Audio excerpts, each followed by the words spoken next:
Peace, family. Welcome back to the Voices of Reason show. I'm your host, Skilo Slim, and today I have a very special guest in the building.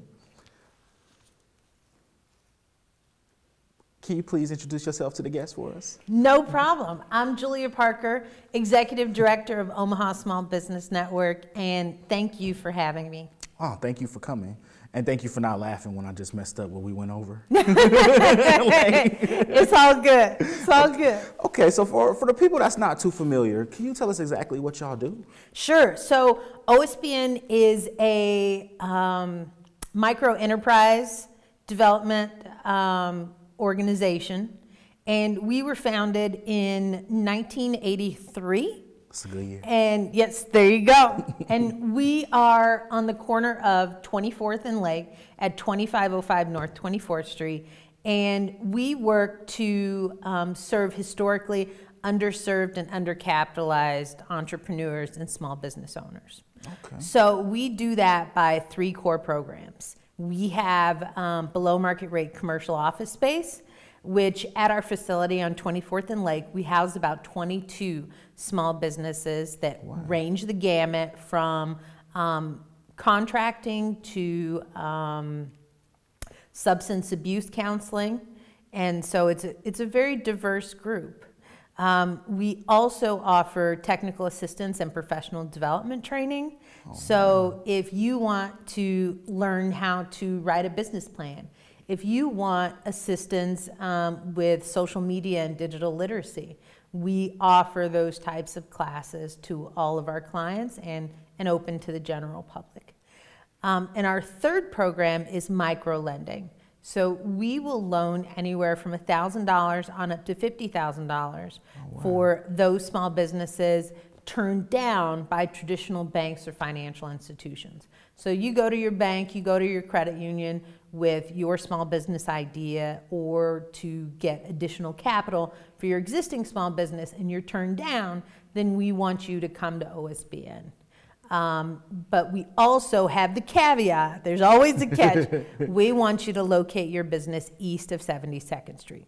Okay. We really feel that East Omaha, that north and south corridor in particular, need additional economic development and small business support. So that's where we like our clients to locate. Yeah, I definitely agree with that. So what's the process like? Like you just come in and just say, hey, I want to start a business? And sure, we're pretty open, yes. Come on in and say, you know, I want to start a business, and I'll sit down with you and ask you what type of small business you want to start. Do you have experience in that field? Are you ready to take on the burden and responsibility of owning a small business? And do you have the wherewithal and grit to make that small business work? Right, because that's the main thing. Like, it's easy to have an idea or like a dream, but then you got to wake up and get to work. Like, absolutely. And it's that wake up and get to work part that some people are sleeping on. Yeah, I agree. I think a lot of times people may be a little nervous. Like, I never really, I've seen the building a lot of times, but I didn't know that like you offered micro loans and all of that. I thought it was like okay, like if I want to, like I have a business and then I can like have my offices there, but you actually go from like the ground level all the way up. Exactly. And now, don't get me wrong, those experienced small business owners can come on in and get office space. We have, shameless plug, we have 3 vacancies right now that I would love to fill. And we offer subsidized rates. So it's $1.59 per square foot for for-profits and $1 per square foot for nonprofits, with the average square footage being about 200. So it's really affordable for those businesses who want to locate in the heart of North Omaha and can't find any office space anyplace else. Wow. Yeah, that's really reasonable too. Because, I mean, I love that part of town. I remember I used to go with my grandpa, like, we'd go to like a different diner every weekend, and he really stressed the importance of us going and being in that area and spending our money there, and it's always just stuck with me. That's right. And, you know, not everyone has that attitude. See, we need to support those Black-owned businesses that are already located in North Omaha. And I say Black-owned businesses in particular because I have a personal interest in promoting Black-owned business, and so does OSBN. Right.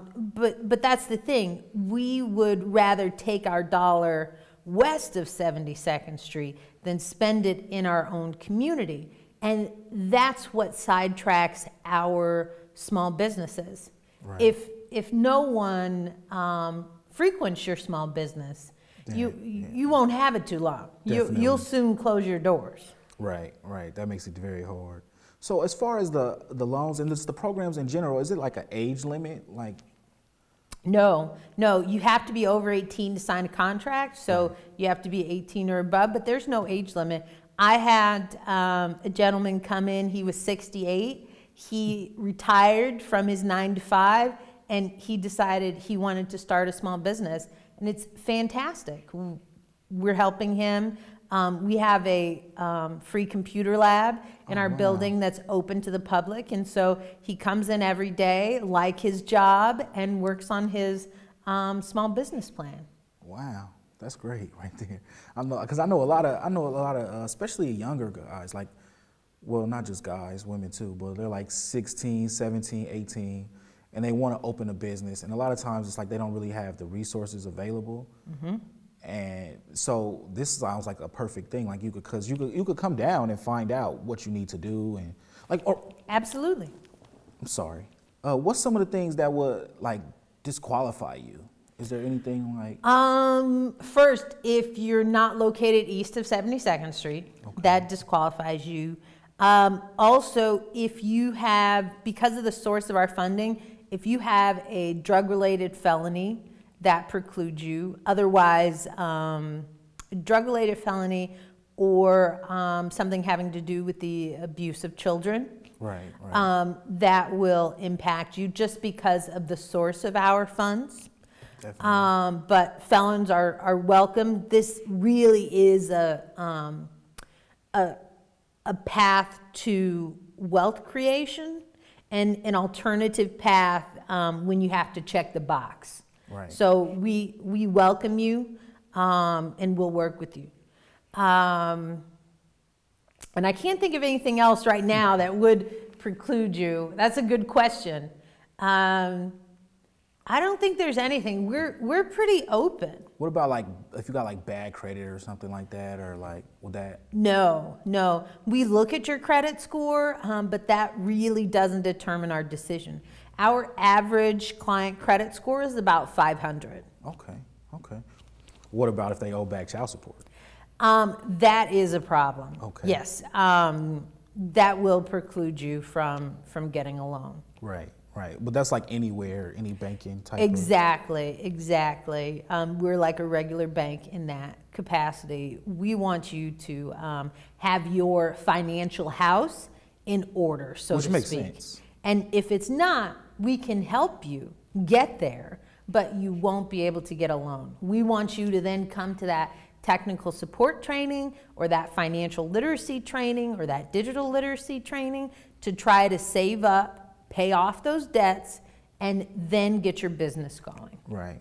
Which that makes perfect sense because I mean it's kind of hard to organize and run the finances of a company if it's like you haven't learned yet.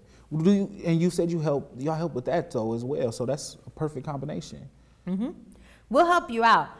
We have financial literacy classes. Right now our big thing is working with minority contractors and suppliers. So we all know the OPS bond deal is out there. There's still projects to be had. And we really feel as though Black and brown people aren't getting the same amount of the pie that non-minorities are. And so we go above and beyond and have additional supports for them. So we have what's called our Grow Loan program, and it's exclusively for minority contractors and suppliers as outlined under the OPS bond program. So we offer you 6 weeks of personal financial literacy and then another 6 weeks of entrepreneurship training, followed by 3 months of one-on-one peer counseling. So we try to do everything in our power to make sure that your small business is ready to go, you're ready to do takeoffs, you're ready to work on bids, and you're ready to get on the job and perform. Right, right. That sounds like the place to be, because I know a lot of people that's in that, like, you know, they're in that starting up phase, and it's like they got like lawn companies and like all kind of construction and like all of that, but it's like they just need that little, you know, like everybody like haven't went to college to, you know, so you just, and sometimes it's intimidating. Yes. You know, like, because I know from talking to other people and myself personally, it's like, okay, like you see a business plan, even if you got a layout, it's like, okay, what do I put on here? Like, what do I put here? So if you got that resource, that's wonderful. Definitely. And is that, what you're talking about is that business acumen. Right. That ability to stay in that meeting and talk with that foreman or talk with that owner. Those are things that we teach in our entrepreneurship training. Right, right. So how often is like a set time that the classes go on, or is it? Yes, for that class we do 2 cohorts a year because it is really 6 months. It's 6 months worth of training that you get.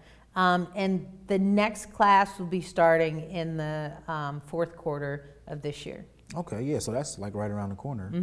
Yeah. So we'll, hopefully I can come back when we start the class and we'll work on that. Oh yeah, definitely. Okay. Since you spent your Saturday, we'll always hook that welcome. up. Okay, thank you. Definitely. You're always welcome. I'm glad that you came. I appreciate you. Yeah, really, thank you. Because like it's very important, in my opinion, to get people more in tune with what it actually takes to run and start a business. Because I know a lot of people who want to have businesses, or they have been having an idea, and it's like a lot of times when I look, it's just like a few things that they just don't have the knowledge of, and it's like you feel like it's no one here to help me. Exactly. Because I have to say, small business ownership is a path to wealth. Right. Because that's what we're missing. There are low income and low wealth. And they mean 2 different things. Are we building wealth? Are we building a legacy, something that we can pass down to our children? And that's oftentimes can be a small business. You know, that's where we miss out. Right. Because we're not passing down anything, whether it be even a home that's paid off. That's an asset. That builds wealth. And we're really in our community missing out. We're missing the boat. Yeah. Because we're not concerned. We're concerned about the day to day. I need to go get those J's, and I need that iPad Pro when it comes out, you know, but we need to slow down and say, what are we saving? What assets do we have? And what are we prepared to pass down to our children? So how can you identify what's an asset?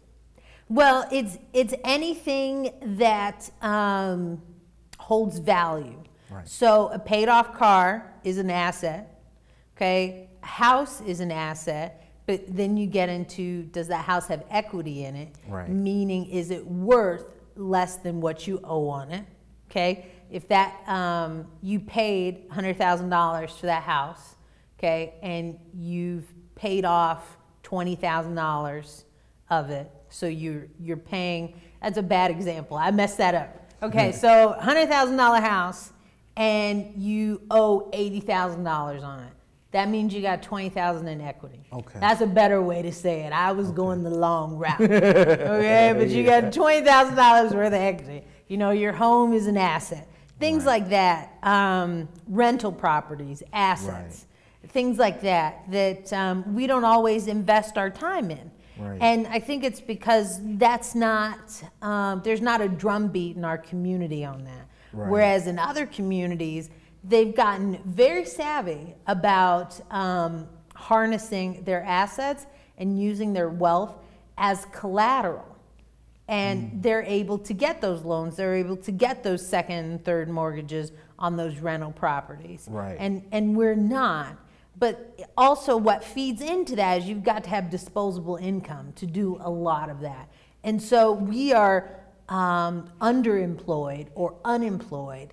And so we're not building up that disposable income that we can use to pay down that car note, to pay down that house note, things like that. And so that's why or that's at least part of the reason why our community keeps getting caught in this cycle of poverty. Right. Right. That makes perfect sense, because it's like you'll live in a house for 40 years, but you like rent it this entire time. Exactly. You don't have an asset in that home. You can't borrow against that home when times get rough. Right. You know, you can't pass that home down to your children. It's that sort of thing that sometimes we don't even think about. Right. You're definitely right. Because I mean, that's like a big difference that I notice. Like when I look at my different types of friends, it's like, okay, we got out of high school, going into college age, and it was like, okay, you had a certain roadmap set up for you, where it's like other people, it's like, okay, I don't know, like I'm gonna just go get a job. Like, you know, you get a job paying like $15, $16 an hour, you're like, okay, I'm good, like, you know, but it's like as you get older, things, it's not, like now, it's like, I remember like my grandfather told me that like he bought his home and all of that stuff, supported a family. He worked at the packing house. And then he worked for the city for the next like 30 years or something. But it's like, it doesn't seem like that same avenue is there. That's why like I myself like try to learn as much as I can about business and get into business, because it seems like that's the only way for poor people like myself to really get ahead. Like you said, give something to our children, is to, you got to start somewhere. Exactly. But in other communities, it's an expectation that you get either vocational career or higher education. And in our community, we flounder. We're like, well, I don't know what I'm gonna do, and I'll just get a job. But now you've got a job for 10 years and you don't have a career. Right. And that career is what gets you that additional income. That's what gets you that living wage. That's what gets you that disposable income to allow you to invest in yourself and your family. Right. And if you don't have that, if you're just floundering, if you just, you know, going to work even part-time and not full-time, then, you know, some of those avenues won't be open to you. Right. And that's like a hard feeling. I think once you get into like, you know, you start transitioning through life, you get to those next stages, and it's like people start to buy homes, and it's like, then it's like you get closer to like, you get older and people like they're getting boats, and it's like they're doing this and this and that. It's like it could be real. It could be like a very hard feeling, like that you can't provide those things or that you can't do that. But that hard feeling you need to turn into grit and determination, because it's never too late.